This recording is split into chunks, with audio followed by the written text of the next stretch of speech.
de Mateo. Y el día de hoy vamos a ver una parte de la Escritura que, de acuerdo al cronograma que hemos estado llevando, nos va a enseñar una de las verdades más profundas de la Escritura, que tienen que ver con los momentos en el que cada uno de nosotros, tarde o temprano, algunos de nosotros hemos tenido que lidiar. El título de la predicación de esta mañana tiene que ver con la negación de Pedro. Tal vez usted ha leído acerca de lo que dice la Escritura conforme a lo que nos enseña, de cuando Pedro niega a nuestro Señor Jesucristo. La negación de Pedro. Así que, si está listo, por favor acompáñeme, vamos a leer el libro de Mateo en el capítulo 26. Vamos a retomar lo que hemos estado estudiando y vamos a ver cómo es que todo está relacionado y qué es lo que nos quiere enseñar el Señor en esta mañana. Así que vamos a Mateo 26, versículo 30. Dice: y cuando hubieron cantado el himno, salieron al monte de los olivos. Entonces Jesús les dijo: todos vosotros os escandalizaréis de mí esta noche, porque escrito está: heriré al pastor y las ovejas del rebaño serán dispersadas. Versículo 32. Pero después de que haya resucitado, iré delante de vosotros a Galilea. Respondiendo Pedro le dijo: aunque todos se escandalicen de ti, yo nunca me escandalizaré. Jesús le dijo: de cierto te digo que esta noche, antes que el gallo cante, me negarás 3 veces. Pedro le dijo: aunque me sea necesario morir contigo, no te negaré. Y todos los discípulos dijeron lo mismo. La verdad es que por más que nos gustaría considerarnos a nosotros mismos como cristianos fuertes, el hecho es que somos débiles.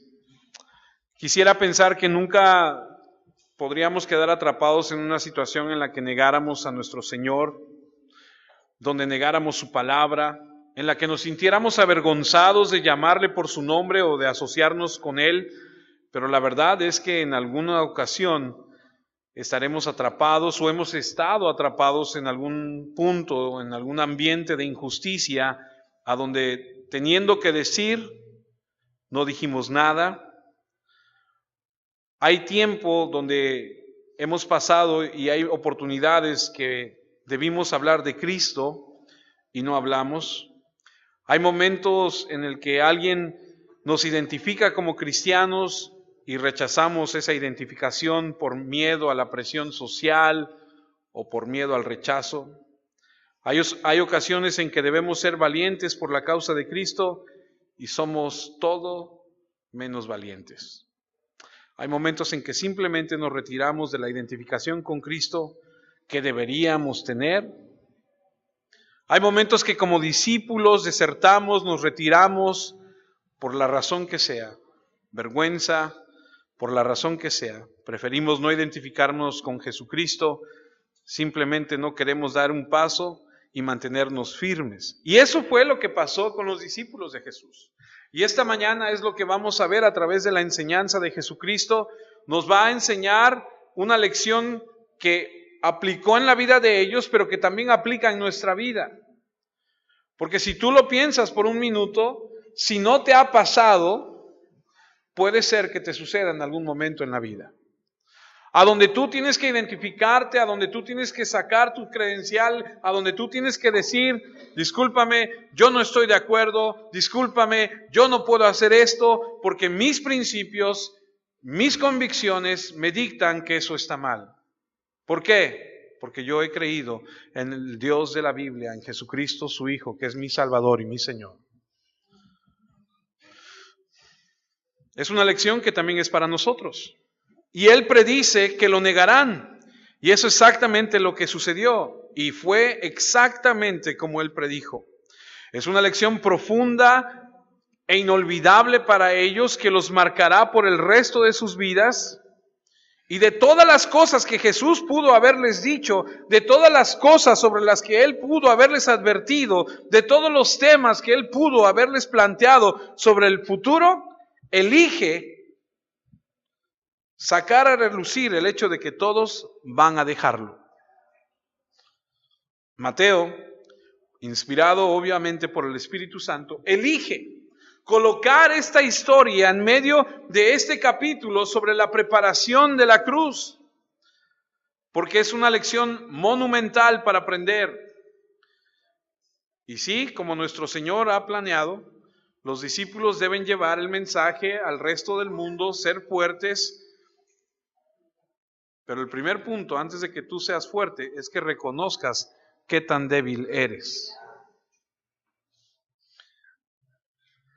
Entonces, la lección de la debilidad es lo primero que hay que aprender, y esa es nuestra lección de esta mañana. Y sí es cierto, hemos aprendido a través de lo que hemos leído que para llegar a la cruz, nuestro Señor Jesucristo ha venido caminando, se han venido desatando los sucesos, todo se ha ido acomodando y hemos aprendido de la intervención, de la preparación de Dios Padre, de los judíos, líderes de ese momento en Israel. Hemos visto cómo María ha quebrado sobre él un perfume y lo ha ungido. Hemos visto cómo Judas ha tramado lo que está pensando hacer. Y aprendimos la semana pasada que el mismo Señor Jesús, hay una preparación en lo que fue la última Pascua y en lo que se convirtió en lo que hoy conocemos como la Cena del Señor, cómo es que Él prepara todo para llegar a la cruz. Pero falta alguien, o más bien faltan algunos. Y no me refiero a los que vienen llegando, ¿no? Sino a los discípulos, ¿no?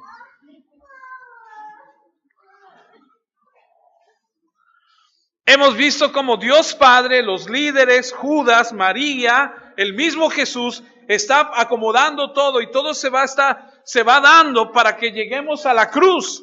Pero antes de llegar a la cruz, falta un grupo de personas que tienen que ser enseñados de una manera dramática y tienen que aprender que antes de que se consideren fuertes, tienen que valorar su vida y darse cuenta qué tan débiles son. Y es por eso que deben aprender esta lección tan importante sobre su debilidad, sobre la incapacidad para cumplir el estándar que deben afirmar. Y es una lección que tú y yo debemos aprender también.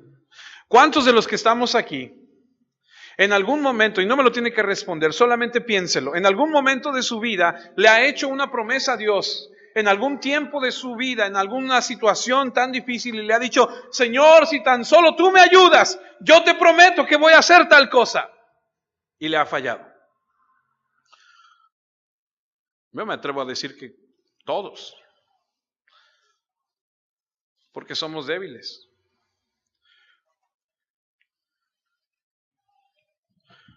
Muchas veces hablamos con el Señor diciendo cosas como: Señor, nunca te negaré, nunca te abandonaré, siempre estaré contigo, como dijo Pedro. Estoy listo para ir a la cárcel contigo. Y si es necesario, aún hasta morir, lo haré todo. Pero casi todos fallamos, o todos. Porque cuando enfrentamos el mismo tipo de situaciones y tenemos que aprender que no tenemos la fortaleza en nosotros mismos, tenemos que doblar nuestras rodillas y decirle: Señor, ayúdame, porque no soy tan fuerte como creía. Porque cuando se trata de mostrar a Cristo, se los he dicho muchas veces, amada familia, a Cristo es muy fácil mostrarlo aquí, en la iglesia, uno a otro. Pero a Cristo se muestra realmente en tu vida, allá afuera. Cuando la gente de allá afuera no piensa como tú, no tiene los mismos conceptos de la vida como tú, ahí es a donde demuestras a Cristo.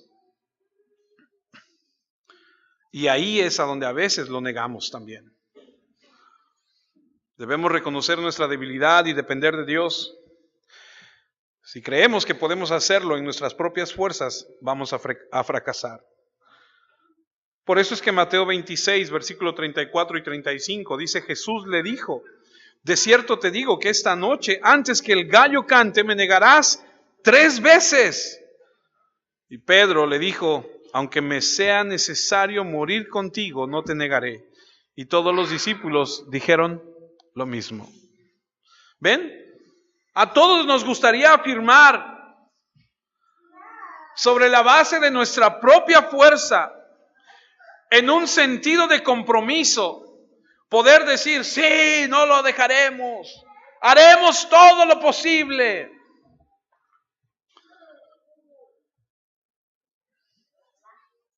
Pensaron que su amor por Cristo era mayor de lo que era. Pensaron que su capacidad para manejar a Satanás era mayor de lo que realmente era. Se apoyaron en su propio entendimiento. En otras palabras, en lo que dice Proverbios 3:7, dice, no seas sabio en tu propia opinión. Teme a Jehová y apártate del mal. No te creas muy capaz cuando en realidad no lo eres. No saques el pecho y levantes la frente en alto diciendo yo puedo, cuando en realidad no puedes.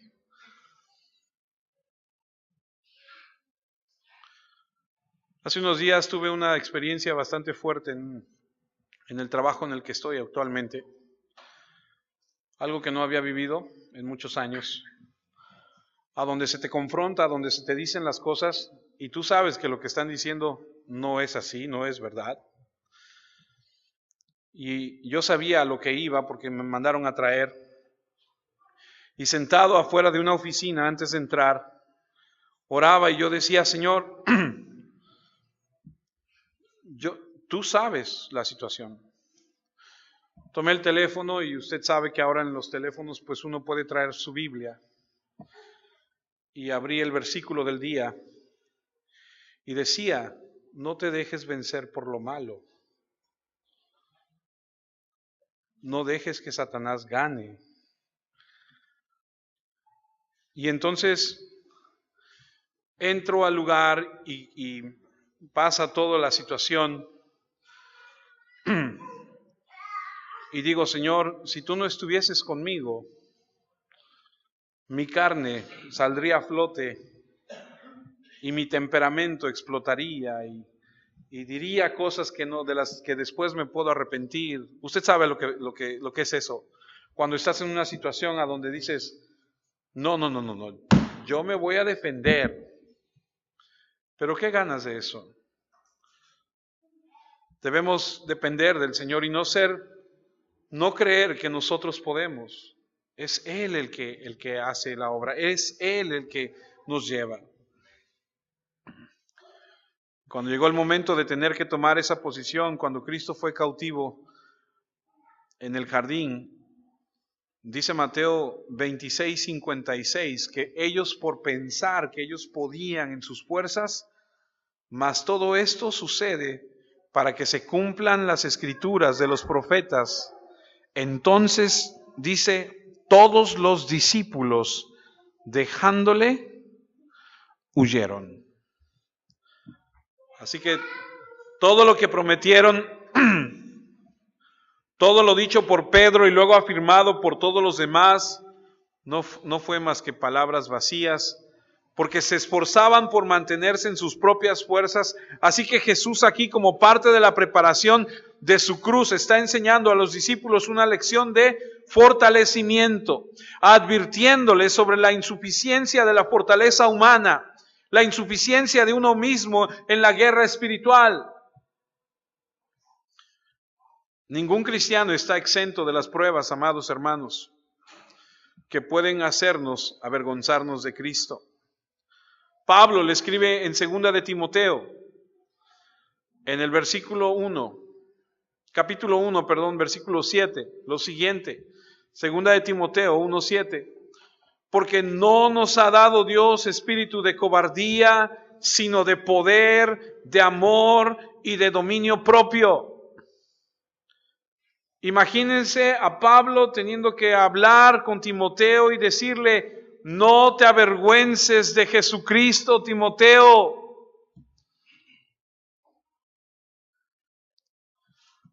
Ahí mismo donde estamos en 2 de Timoteo 1, pero en el versículo 12, por lo cual asimismo padezco esto, pero no me avergüenzo porque yo sé a quién he creído. ¿Usted sabe a quién le ha creído? Y estoy seguro que es poderoso para guardar mi depósito para aquel día. Hace muchos años atrás, muchos, no recuerdo cuántos con exactitud, un día llegó un pastor y me dijo, acompáñame, necesito que vayas conmigo. Le dije, está bien, vamos, nos subimos a su carro y nos dirigimos a un punto de la ciudad. Y en el camino me dijo, vas a ser testigo de algo y oro a Dios para que no flaquee tu fe. Y le dije, estas mismas palabras, le dije, yo sé en quién he creído, no te preocupes. Fuimos y fui parte de un confrontamiento de un hombre de la iglesia que estaba cometiendo adulterio con una mujer y cosas vergonzosas sucediendo en la iglesia. Y al final me acuerdo que me decía, tú firme en el Señor, tú fuerte en Dios, porque no porque el hermano haga esto o porque fulano o sutano se dirija o haga tal cosa, tú vas a flaquear. Le dije, no, porque yo sé en quién he creído. Mi fe está bien cimentada. Él es poderoso para guardar mi depósito para aquel día.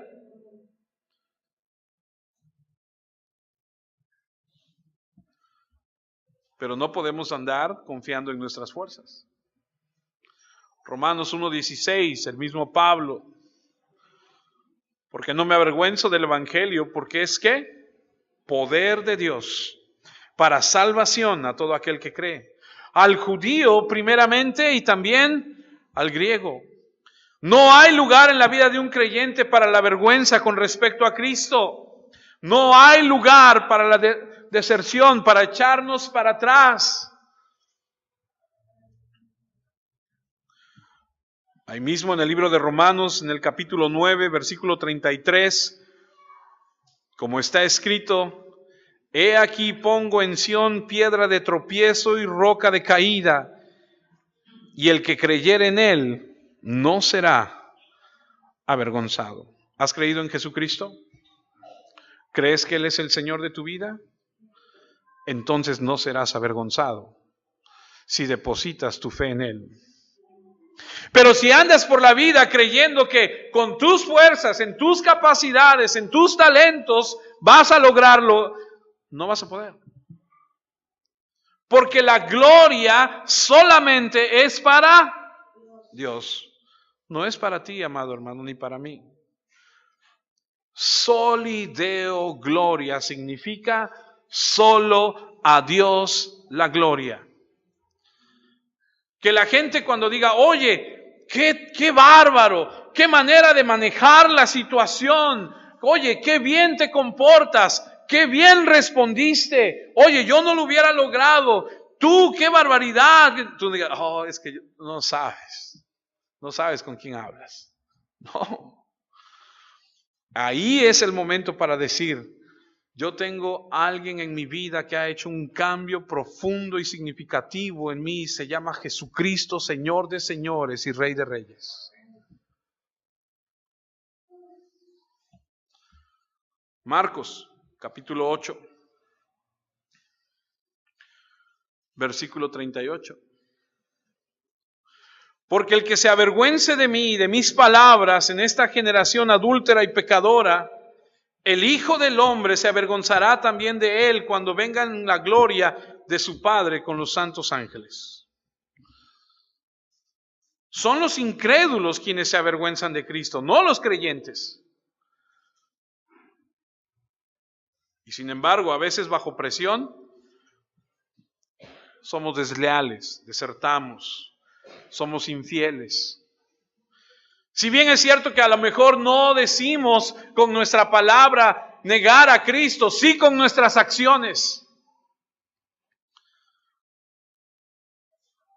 Porque cuando tenemos que mantener la postura de ser firmes y defender nuestra creencia y defender nuestros principios, somos débiles. Y aquí está la lección sobre la restauración de los discípulos que desertan. La intención de Mateo aquí, escuche, esto es muy importante, es preservar la majestad de Jesucristo. Pero ¿cómo puede hacer eso en una situación como esta? ¿Cómo puede Cristo salir con dignidad, respeto, gloria, majestad? Siendo el Hijo de Dios, Rey de Reyes, ¿cómo puede ser Él en medio de la deserción de todos sus seguidores, seguir siendo visto como Rey? Porque ¿qué clase de líder es este que pierde a sus tropas en el calor de la batalla? Y todos lo dejan cuando se encuentran con el enemigo.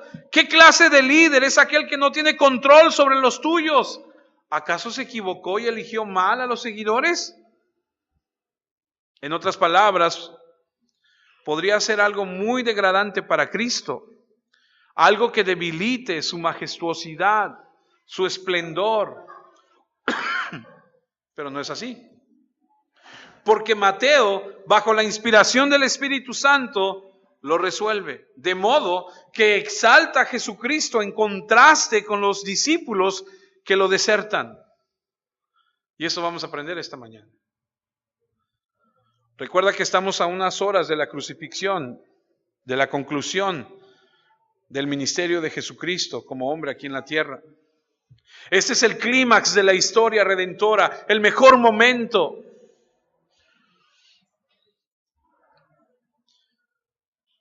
Y la mejor forma de la preparación de la cruz. Mateo, capítulo 26, versículo 30. Y apenas vamos a entrar a lo que es la historia. Aquí hay lugares, con toda libertad, aquí hay lugares. Por favor, pasen, no interrumpen, adelante. Apenas vamos a entrar al desarrollo de la historia. Después de esta larga introducción, vamos a ver Mateo 26, 30. Dice, y cuando hubieron cantado el himno, salieron al monte de los olivos. ¿Recuerdas que en la Pascua, de la que hablamos la semana pasada, a donde dijimos que por tradición en el pueblo de Israel, en este tiempo, en esta época del año, los judíos buscarían un lugar, mandarían a sacrificar un cordero, lo prepararían, tendrían una mesa, celebrarían la Pascua, y vimos que había pan sin levadura, había vino mezclado con agua, hierbas amargas. ¿Se acuerda que lo vimos la semana pasada?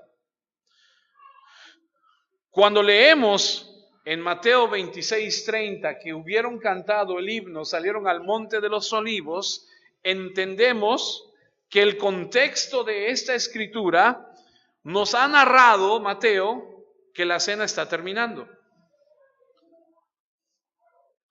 Pero debemos recordar que dentro de la celebración de la Pascua, que por cierto era la última Pascua validada en la tradición judía, porque ahora se va a convertir en la cena del Señor, porque el Señor va a decir, este es mi cuerpo el cual es entregado por ustedes y molido, esta es mi sangre que es derramada. Ahora se convierte de la Pascua a la última cena. Y aquí leemos que dice que cuando hubieron cantado el himno, y para poder cantar el último himno dentro de la celebración de la Pascua, se debía haber tomado una cuarta copa. Cuando ellos terminaban esa cuarta copa, cantaban lo que dijimos nosotros era el Jalel, que serían los salmos 115, 16, 17 y 18. Tomaban la cuarta copa y la última, y para terminar todo cantaban el Salmo 136, que 26 versículos terminan todos y cada uno de ellos con la misma frase, porque para siempre es su misericordia. En otras palabras, cuando los judíos celebraban su Pascua, recordando que el Señor los había sacado de la esclavitud hacia una tierra nueva, mataban un cordero, preparaban ciertas cosas y cuando terminaban, cantaban el Salmo 136, donde la última expresión de los 26 versículos dice, porque para siempre es su misericordia, porque para siempre es su misericordia, porque para siempre es su misericordia. Entonces, después de haber cantado eso, Dice que salieron hacia el Monte de los Olivos. Y estamos en la historia, en el contexto de lo que está sucediendo. Jesús ha reunido a sus discípulos, se fue al aposento alto, tomó la Pascua, la convirtió en la última cena, han tomado los 4 copas, han comido el cordero, ahora van a salir al Monte de los Olivos. Dice, ¿dónde está Judas en la historia? ¿Alguien recuerda? Judas ya se levantó y se fue, ¿se acuerdan? ¿A dónde se fue? Judas se fue a preparar la traición, ¿se acuerdan? Lo vimos la semana pasada. Ok, ahora, antes de que ellos fueran al Monte de los Olivos, han cantado esto que acabamos de decir. Jesús les ha enseñado una serie de cosas que, como le dije la semana pasada, Mateo no lo marca, pero está registrado en Juan. Tome su Biblia, por favor. Ábrala en Juan 13. No lo tengo ahí, por eso es que le pido que lo abra en Juan 13. Vea Juan 13. Juan capítulo 13. Y escuche y vea conmigo. Jesús, Mateo no lo registra. Y se lo he dicho muchas veces. Mateo tiene una perspectiva y Marcos tiene otra y Juan tiene otra y Lucas tiene otra de la misma historia. Ahora, Mateo, por razones que no sabemos, no lo registra, pero Juan sí. Juan capítulo 13, creo que el título dice el lavamiento de los pies de los discípulos, ¿sí? Pero más abajo dice el nuevo mandamiento. Solamente voy a tocar los títulos. Usted puede ver si le da vuelta a la hoja e ir a Juan 14. Juan, el Señor Jesús enseña que Jesús es el camino al Padre. Y luego enseña la promesa del Espíritu Santo. ¿Voy bien? Si le da vuelta a la hoja, usted va a ver Juan 15. Y en Juan 15 Jesús enseña que Él es la vid verdadera y que el mundo los va a aborrecer. ¿Voy bien? Si le da vuelta a la hoja y va a Juan 16, usted va a ver que hay una enseñanza que es la obra del Espíritu Santo. Va a ver que hay una enseñanza que se llama la tristeza se convierte en gozo. Y va a ver que hay otra enseñanza que se llama yo he vencido al mundo. ¿Estoy bien? Si le da vuelta a la página y va al 17, Jesús ora por sus discípulos. ¿Sí? Y todo el capítulo 17 habla de eso. Ahora escúcheme, présteme atención.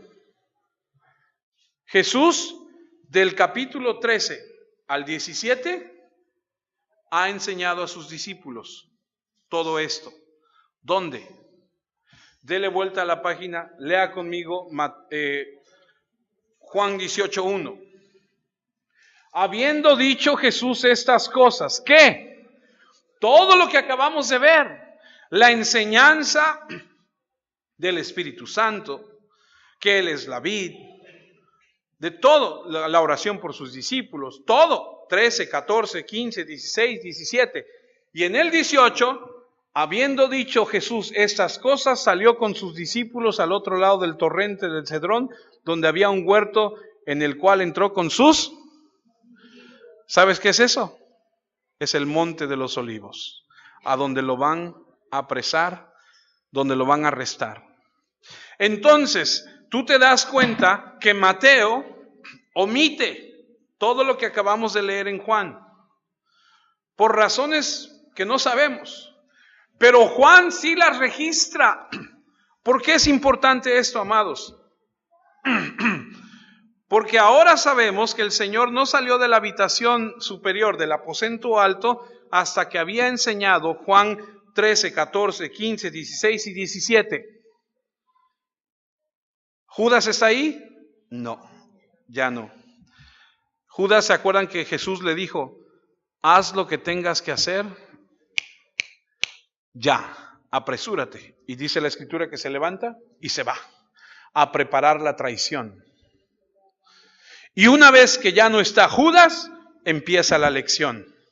El Espíritu Santo, yo soy la vid verdadera, yo soy el camino, ora por ellos, los anima, les dice, los van a perseguir, pero ustedes firmes, yo estaré con... Y les da una serie de enseñanzas. Mateo no lo registra, pero hay una enseñanza ahí. Hay una oración de unidad por ellos y por los que han de creer después de ellos. Aparte, el jalel, de donde obtenemos la palabra aleluya, que significa gloria a Dios, Salmo 136, que han escuchado, que al final dice, al final, ¿cómo dice? Ya se me fue, para siempre es su misericordia. No se me pierda. Mateo 26, 31. Seguimos en el desarrollo de la historia. Entonces, Jesús les dijo, todos vosotros os escandalizaréis de mí esta noche, porque escrito está, heriré al pastor y las ovejas del rebaño serán dispersadas. Francamente, los discípulos eran ignorantes de sus propias debilidades. Ignoraban no solamente sus debilidades, sino también ignoraban la capacidad de fuerza que tenía Satanás. Ignoraban la prueba y el poder que tendrían que enfrentar en pocas horas. Eran ignorantes de tantas cosas, sin mencionar el Antiguo Testamento, porque de haber sabido que el Antiguo Testamento hablaba acerca de esto, ellos habrían entendido, pero en su ignorancia, ellos se atrevieron a decir, no te negaremos.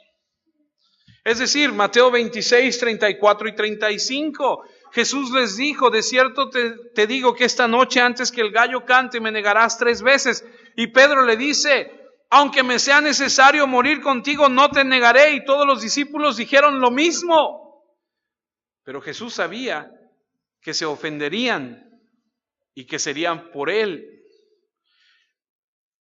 Él sabía que él habría de resucitar de los muertos.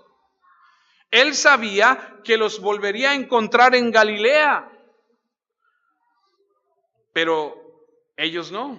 Él sabía que se ofenderían al punto de que esa misma noche, antes de que el gallo cantara, el mismo Pedro, el líder de ellos, negaría a Jesús. Sabía que no había manera que ellos pudieran pasar esa prueba, porque ellos dependían de sus propias fuerzas y no de Él. Por eso es tan importante que tú y yo aprendamos a no depender de la capacidad que nosotros tenemos, sino de rendirnos ante Él y decir, yo no puedo. Yo ante esta prueba me declaro incompetente. Yo no puedo tomar una decisión de esa magnitud. Yo tengo problemas en mi casa, tengo problemas con mis hijos, tengo problemas de salud, tengo problemas en la escuela o en el trabajo. Y yo necesito que tú me ayudes porque yo me declaro incompetente. Yo no puedo. Pero muchos de nosotros no tenemos esa actitud. Muchos de nosotros somos arrogantes y pensamos que podemos con nuestra capacidad, con nuestro dinero, con nuestro talento, con nuestra experiencia, decir, yo lo resuelvo. No es cierto. Hay cosas que tú y yo no podemos resolver sin la capacidad que Él nos da. Él sabía que nunca pasarían esa prueba esa noche con sus propias fuerzas. Lo sabía todo. Es como si estuviera en una cabina de control viendo desplegado en una pantalla lo que estaba sucediendo o lo que habría de suceder con Pedro. Lo que estaba tramando Judas en ese momento. Todo lo que venía por delante, él ya lo sabía.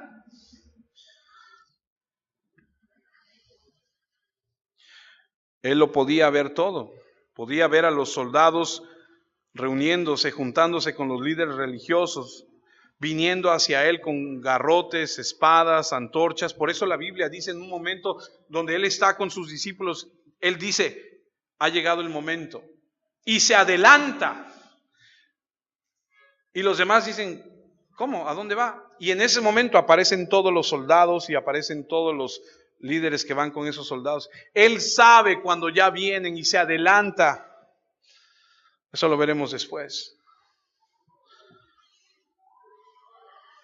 Podía escuchar el eco de la profecía del Antiguo Testamento. Pudo ver el plan de Dios desplegándose. Es por eso que decimos que Él no pierde su majestad aquí. Él sabe todo. Esto no es un evento que sucedió por capricho o por voluntad de Judas, o es algo que, híjole, se le salió de las manos, como dicen las personas. Es que algo está pasando con Dios, porque mira cómo está la situación y entonces, ¿qué onda? O sea, Dios no tiene control, no. No es que Dios no tenga control, es que Dios está permitiendo que las cosas sucedan de acuerdo a su plan. Zacarías 13:7, miles de años atrás, o cientos más bien para decirlo mejor, Zacarías 13:7 dice, heriré al pastor y las ovejas del rebaño serán esparcidas. Es una profecía de lo que habría de suceder en unos pocos minutos en ese momento. No fue algo que se le salió de control, no fue algo que él dijo, híjole, pues vamos a resolverlo. Él no es como nosotros. Nosotros por no planear o por mal planear, a veces salen cosas equivocadamente y decimos, híjole, pues ahora vemos cómo lo resolvemos, vemos cómo lo tapamos. Él no. Él todo lo que sucede tiene control. ¿Cuántos dicen amén? Ahora, si usted se atreve a decir amén conmigo, cuando las cosas no salgan como usted quiere, usted tiene que entender que están saliendo como Él planea, porque Él tiene un propósito. Y no se me ponga rejego de, ¿y por qué? No.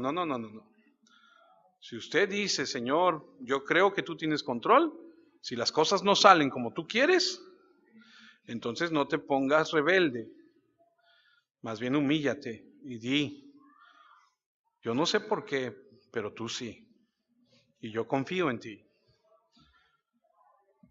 Jesús no solo sabía que Judas estaba haciendo lo que tramaba con los líderes religiosos, Jesús sabía lo que sus discípulos estaban a punto de pasar, lo que Satanás estaba tramando.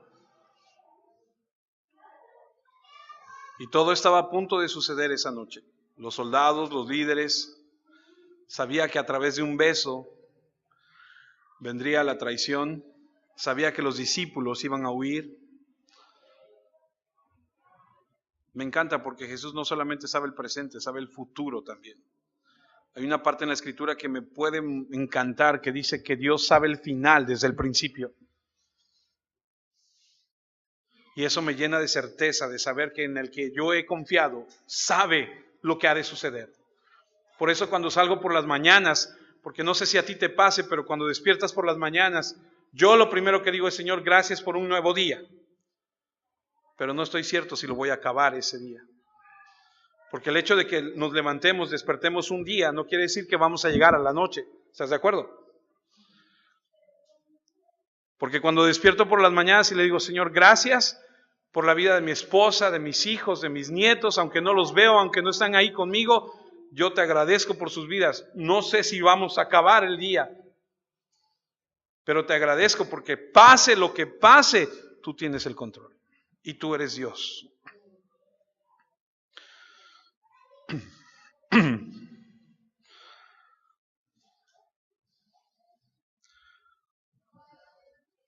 Dios sabe todo y también entendía el significado de la profecía de Zacarías, que dice que golpearían al propio pastor y las ovejas serían esparcidas. Y en este momento, cuando eso sucede, empieza en el pueblo de Israel un momento que hasta el día de hoy no ha terminado. Cuando Jesucristo es golpeado por el mismo Dios y las ovejas son esparcidas, comienza un tiempo. Y podemos ver que la historia nos dice que años más adelante, después de que Cristo muere, en el año 70, viene una invasión a Jerusalén y es destruido el templo. Y desde entonces y hasta el día de hoy no han podido volver a reconstruir ese templo, porque Dios así lo ha determinado.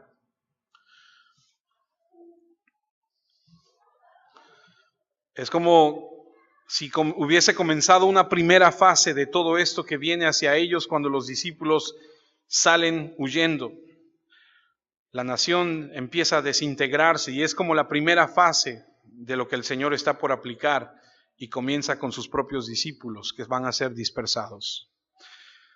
Él sabía que todo esto iba a suceder. El plan de Satanás y cómo es que ellos no iban a poder manejarlo, no lo iban a poder resistir. Mateo 26:31, entonces Jesús les dijo: todos vosotros os escandalizaréis de mí esta noche, porque escrito está: heriré al pastor y las ovejas del rebaño serán dispersadas. La palabra escandalizaréis significa quedar atrapado en el original. Cuando se escandalizaban, quedaban atrapados. Es lo que significa. Y Proverbios 29:25 dice que la trampa es esta: tenerle miedo a los demás es una trampa, pero el que confía en el Señor estará salvo. Tenían miedo de los romanos o de lo que los judíos podrían hacerle. ¿Alguna vez le has tenido miedo a alguien? Seguramente sí, ¿no? Porque somos personas limitadas, no somos Superman, ¿no? Somos personas que en algún momento hemos sentido algo, un miedo, temor a alguien o a algo.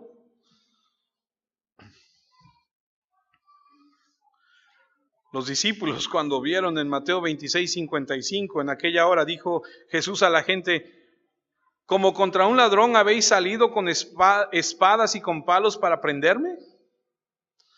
Cada día me sentaba con vosotros enseñando en el templo y no me prendisteis. Cuando los discípulos vieron que venían los soldados con garrotes, con palos, con antorchas, con espadas, dijeron, como decimos en mexicano, que digan: aquí corrió, que aquí quedó, ¿no? Estaban asustados y bajo la presión huyeron. Y no es que no amaran a Cristo, no es que no quisieran ser fieles a Cristo, sino que simplemente tuvieron miedo. No tuvieron la fe para creer que Jesús los podía salvar. No confiaron en Él. Tal vez pensaron: si Él no se puede librar de esto, ¿cómo nos va a librar a nosotros? Hebreos habla acerca de los grandes hombres de fe, y en el versículo 24 del capítulo 11 habla de Moisés, donde dice: por la fe, cuando Moisés creció, rechazó los honores de ser llamado nieto del faraón. Moisés decidió no disfrutar los placeres pasajeros del pecado. Al contrario, decidió sufrir junto al pueblo de Dios. Prefirió sufrir por el Mesías que tener todos los tesoros de Egipto, porque estaba esperando la recompensa ¿de quién? De Dios. Por la fe Moisés salió de Egipto sin temer al enojo del rey. Siguió firme como si estuviera viendo al Dios invisible. Por la fe Moisés preparó el día de la Pascua. Puso sangre en las puertas de las casas para que el ángel de la muerte no matara a los hijos mayores de los israelitas. Dice que escogió: hemos de sufrir, pues sufriremos. ¿Por quién? Por Él. Mi fe es más grande que cualquier cosa que me pueda suceder. Pero algunos no somos así. Algunos somos más temerosos.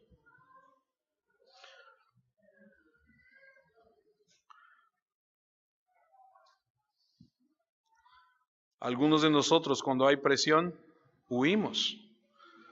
Corremos en busca de seguridad porque tenemos miedo. Acuérdate que la presión saca lo que tienes dentro. Cuando oprimes una pasta Colgate, ¿qué sale? Pasta Colgate. Cuando presionas a un cristiano, ¿qué brota? Lo que tiene dentro. De la abundancia del corazón habla la boca. Del buen tesoro del corazón, dice la Escritura.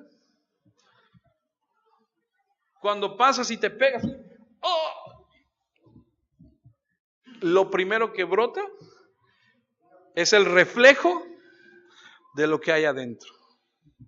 Algunos dicen: ¡ay, Señor! ¡Ay, cómo te amo! Y algunos dicen: ¡híjole! Y se dicen cristianos. Por eso es que yo he insistido tanto en decirle que un verdadero cristiano se nota inmediatamente por la forma de hablar. Sus palabras reflejan lo que hay dentro de él.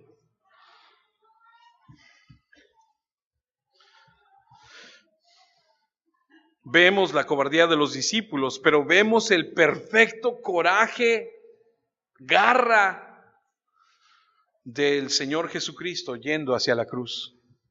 Jesús dice, vamos a Jerusalén. Y los discípulos dicen, pero te quieren matar en Jerusalén. Y Él dice, vamos a Jerusalén.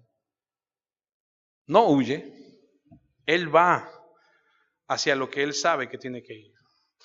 ¿Cuántas veces dijo, no se haga mi voluntad, sino la tuya, sea lo que sea que tú quieras, Padre? Confío en ti, pongo mi vida en tus manos.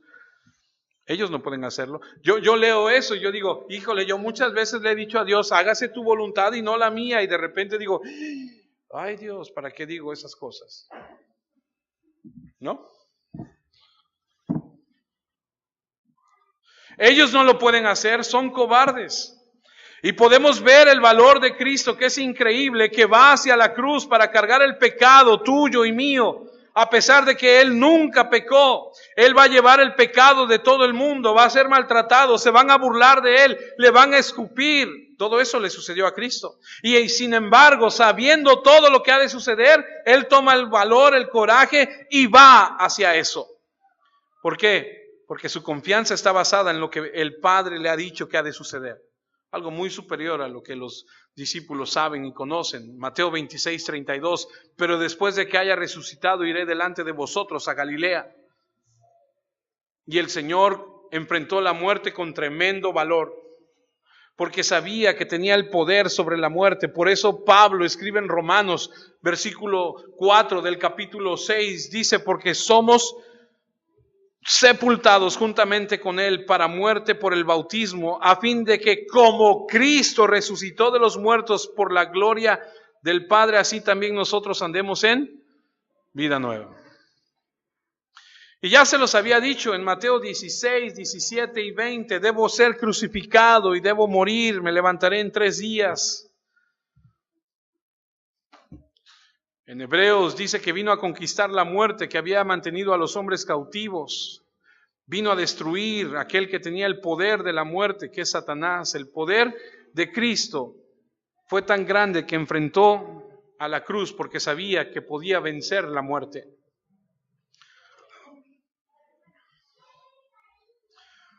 Cuando los discípulos vieron a los romanos, a los judíos que venían, huyeron. Muy contrario a lo que Jesús hizo. Jesús no dice, vámonos todos, escóndanse. Shh, guárdense leche que no nos vean. Jesús cuando sabe que vienen sale. Y lo vamos a leer después. Hay una parte donde dice, ¿quién es? Y él contesta, yo soy. Y cuando dice yo soy, todos caen al piso. ¡Pum! Se levantan y él vuelve a decir, yo soy. Él no huyó, él no dijo, es este. ¿Quién es Jesús? Pues aquel que está allá. Mientras él se iba. No. Él no es como tú y yo. Él es el gran yo soy. ¿Por qué? Porque él sabe en quién ha confiado. ¿Por qué Abraham sacrificó a su hijo? Un hombre de, ¿qué eran? ¿100 años? Paco, Miguel, ¿100 años? ¿90 y tantos? Dios le dice, te voy a dar un hijo, único. Y de repente le dice, dámelo, sacrifícamelo. Y aquel lo lleva y lo amarra y pone todo el fuego y levanta el cuchillo para matarlo. ¿Por qué? Porque sabe, Hebreos 11 dice de él, por la fe Abraham cuando fue probado ofreció a Isaac. Y el que había recibido las promesas ofrecía a su unigénito, habiéndosele dicho, en Isaac te será llamada descendencia. O sea, ese es tu hijo y vas a tener descendencia de él, es tu promesa. Y de repente Dios le dice, ok, está bien, ahora sacrifícamelo. Versículo 19, pensando que Dios es poderoso para levantar aún de entre los muertos, de donde en sentido figurado también le volvió a recibir.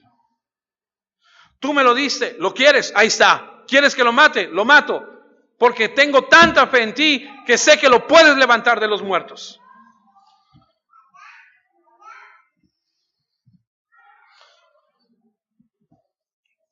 Esa es la clase de fe. Por eso Cristo fue a la cruz, porque sabía que Dios cumple su palabra. Puede resucitar a los muertos. Ellos lo habían visto. Si tú vas a tu escritura, a Mateo, y te regresas unos capítulos, vas a encontrar que capítulos antes Jesús había resucitado de entre los muertos a Lázaro. Jesús les dijo, yo soy la resurrección y la vida. Y el que cree en mí, aunque esté muerto, vivirá. La lección es muy importante para nosotros, amada familia. Podemos ir por ahí diciendo que somos valientes cuando fallan las cosas, solamente para darnos cuenta que si nos apoyamos en nuestra fuerza, somos cobardes. Somos débiles.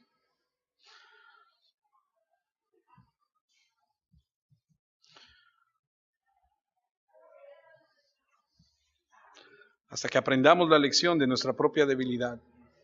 Segunda de Corintios 12:9 dice, pero el Señor me dijo, mi bondad es todo lo que necesitas, porque cuando eres débil, mi poder se hace más fuerte en ti. Por eso me alegra presumir de mi debilidad, así el poder de Cristo vivirá en mí. Así que debes aprender a dejar de confiar en ti mismo. Pedro fue cobarde, débil e ignorante, pero no lo sabía. Unos pocos minutos o unas horas antes de todo esto, ya le había enseñado una gran lección. Cuando habló allá en Juan 13, 14, 15, ¿se acuerdan que lo vimos hace un momento? Cuando Jesús habla todas esas lecciones, Jesús ya le ha dicho a Pedro, pero Pedro es necio. ¿Conoces a alguien necio? Que le dices una vez y sigue, y le dices otra vez y sigue. Así era Pedro. Así como tulipán, así. Juan 13, 36, 38 le dijo Simón Pedro, Señor, ¿a dónde vas? Jesús le respondió, a donde yo voy no me puedes seguir ahora, mas me seguirás después. Le dijo Pedro, Señor, ¿por qué no te puedo seguir ahora? Mi vida pondré por ti. Y Jesús le responde en el 38, ¿tu vida pondrás por mí? De cierto te digo, no cantará el gallo sino sin que me hayas negado 3 veces. Esto es antes, Esto es en el aposento alto. Esto es antes. O sea que se lo dice 2 veces. Y se comporta como un niño de 3 años. Ay, yo quiero ir. No, donde yo voy tú no puedes ir. Ay, pero yo quiero ir. Que no. Sí vas a ir, pero ahorita no. Ya te llegará tu boleto. Como a todos nos ha de llegar, ¿cierto? A menos que el Señor venga antes. ¿Darás tu vida por mí? No, hombre, va a cantar el gallo y me vas a negar. Mateo 26, 33, respondiendo Pedro le dijo, aunque todos se escandalicen de ti, yo nunca me escandalizaré. Jesús le dijo, de cierto te digo que esta noche, antes que el gallo cante, me negarás 3 veces. Pedro le dijo, aunque me sea necesario morir contigo, no te negaré. Y todos los discípulos dijeron lo mismo. Este cuate es necio. Tiene tanto orgullo y tanta confianza en sí mismo. Y aunque Mateo no lo registra, Lucas sí. Fíjate cómo le dice en Lucas el Señor, en Lucas 22, 31. Dijo también el Señor, Simón, Simón, he aquí Satanás os ha pedido para zarandearos como a trigo. Y aprendimos en algún tiempo atrás que cuando el Señor se refiere a Pedro como Simón, le está diciendo, estás actuando como antes de conocerme. Porque usted y yo sabemos que antes se llamaba Simón. Conoce a Cristo y Cristo le cambia el nombre y le pone Pedro. Y entonces Pedro es conforme a lo que Dios dicta. Simón es conforme a lo que Él dicta. Por eso le dice, Simón, Simón. O sea, es como decir, estás pensando otra vez igual que como pensabas antes. Versículo 32, pero yo he rogado por ti que tu fe no falte, y tú, una vez vuelto, confirma a tus hermanos. ¿Por qué? Porque la experiencia que vas a tener va a servir para que otros aprendan. No confíes en ti mismo. Enseña lo que tú aprendes para que otros no pasen por lo mismo. Y él le dijo, Señor, dispuesto estoy a ir contigo no solo a la cárcel, sino también a la muerte. Necio. Soberbio. ¿Conoces a alguien así? Necio, orgulloso, soberbio. Le están diciendo y él sigue. No, Señor, tú estás equivocado. No te negaré. Imagínate qué arrogancia. Aunque todos se ofendan, nunca me ofenderé. Soy mejor que los demás. Confío en mi propia fuerza. Yo moriré contigo. Yo. Es un hombre orgulloso. Tonto. Antes del Espíritu Santo. No me malinterpreten, no quiero ofender a Pedro. Pero su actitud es tonta.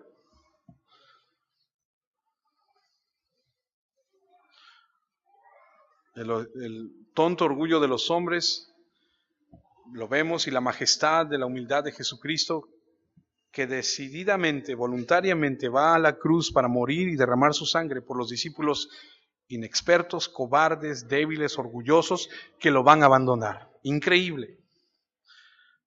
Qué condescendencia, qué humildad. ¿Cómo se atreven estos hombres a avergonzarse del Dios viviente que no se avergonzará de ellos? Sería comprensible si Dios dijera, no, yo con ellos no me quiero relacionar, porque estos son pecadores, se avergüenzan de mí, yo no me junto con ellos entonces, no. Sin embargo, Él decide hacerlo. Ahora, solamente como dato de interés, los judíos dividen la noche en 4 partes. De 6 de la tarde a 9 de la noche es la primera, de 9 a 12 es la segunda, de 12 a 3 de la mañana la tercera, y de 3 a 6 de la mañana la cuarta. Según los historiadores, el gallo cantaría más o menos poquito antes de las 3 de la mañana, para que entonces tú te ubiques en el tiempo en el que arrestan a Jesús y en el tiempo en el que el gallo canta, en el momento en el que Pedro lo niega. Mateo 26, 74, es un capítulo muy largo el que estamos estudiando. Entonces él comenzó a maldecir y a jurar, no conozco al hombre. Y enseguida cantó el gallo.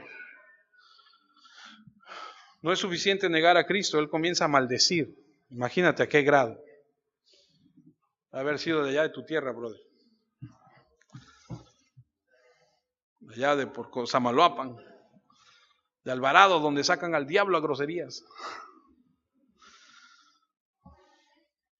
Mateo 26, 35, Pedro le dijo, aunque me sea necesario morir contigo, no te negaré. Y todos los discípulos dijeron lo mismo. ¡Ja!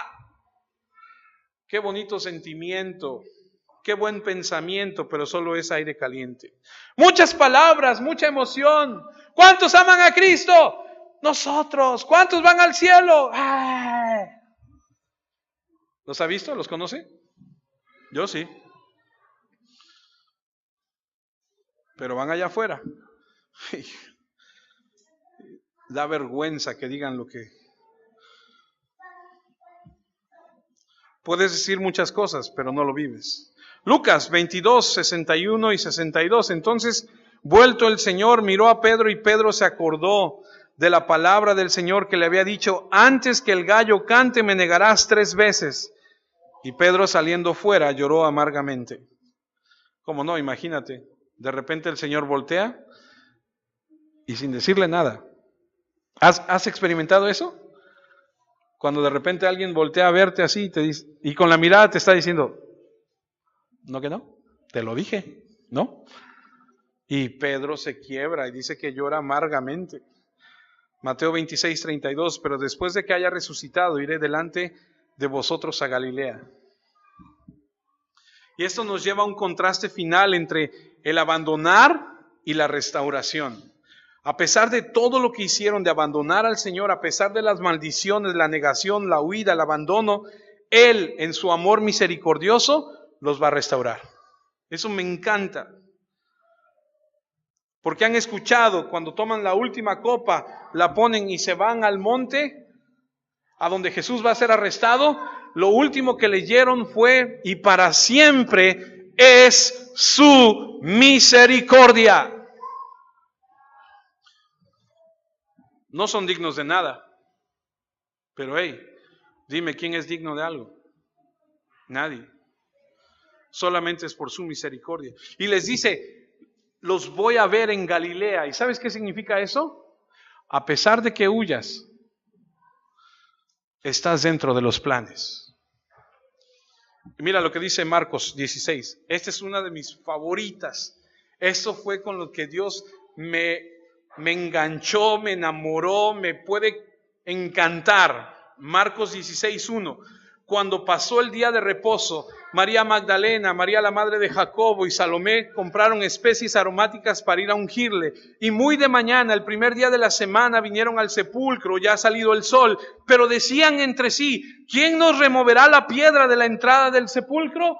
Porque antes los metían en cuevas y ponían una piedra por el olor. Pero cuando miraron, vieron removida la piedra, que era muy grande. Y cuando entraron en el sepulcro, vieron a un joven sentado al lado derecho, cubierto con una larga ropa blanca, y se espantaron. Mas él les dijo: no os asustéis. ¿Buscáis a Jesús Nazareno, el que fue crucificado? Ha resucitado. No está aquí. Mirad el lugar donde le pusieron. Y el versículo 7... ojalá no te lo pierdas. Pero id, decid a sus discípulos.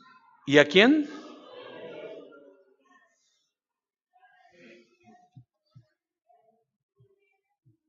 Vayan, díganle a los discípulos: y aquel que fue necio, aquel que dijo y que prometió y que juró y que repitió y que testarudamente dijo y que falló, y que cuando falló lloró amargamente, que va delante de vosotros a Galilea, y ahí le veréis como os dijo. ¿Sabes qué significa eso? Que a pesar de que le falles a Dios, Él está esperando que tú regreses a Él.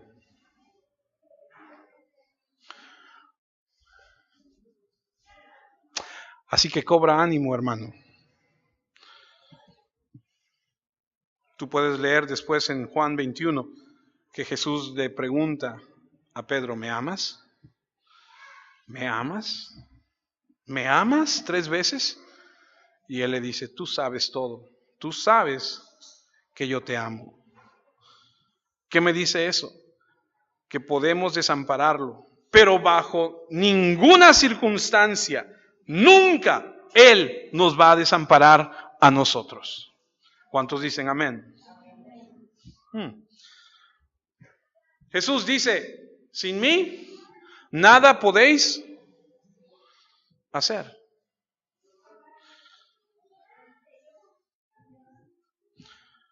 Así que aprendamos a hacer las cosas no en nuestras fuerzas, sino en sus fuerzas.